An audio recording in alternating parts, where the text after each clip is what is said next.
I'm going to talk to you a little bit about how the breath action for singing is a little bit different than that.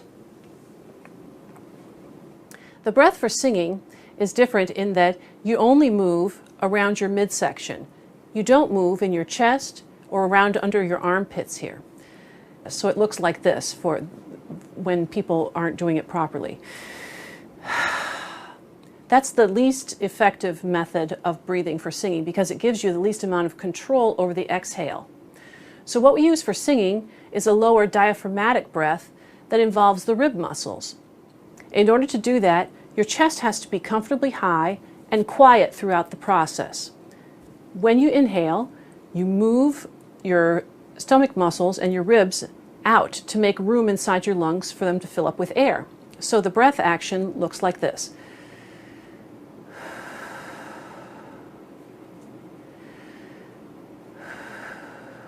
With no movement here. Here's high chest breathing that we should not use. Here's the breath for singing that we should use. That gives you control and energy that doesn't engage any tension in your throat, shoulders, and neck muscles.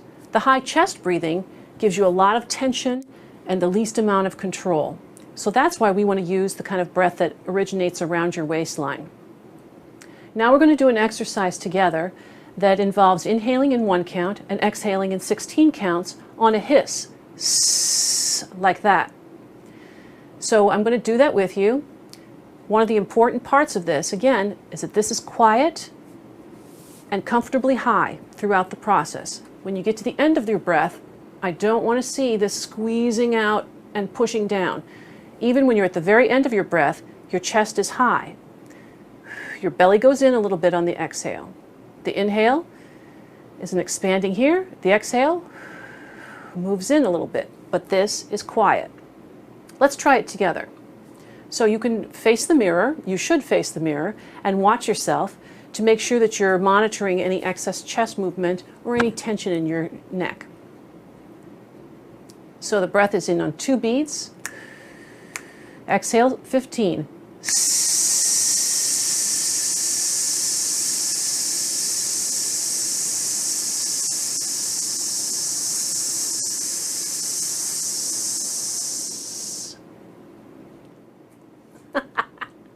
And then the inhale again.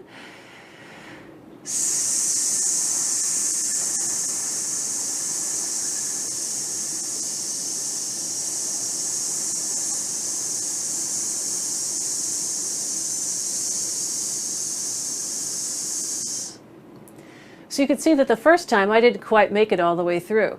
So one of the things I tried to do is not push very hard with my belly muscles on the exhale. I tried to take a full breath, only expanding around my midsection, and then a firm exhale that doesn't pull in too hard. One of the mistakes that a lot of beginning singers make is that they pull in their abs really hard because they think they're really going to do something that's effortful and they're really trying hard. And although I can appreciate the effort that you're trying to make, it really is a gentle, firm movement in, not a hard pulling. So what we don't want is pulling in hard with your abs. We want a gentle, firm movement so you don't push out your air all at once, like I did the first time we did the exhale.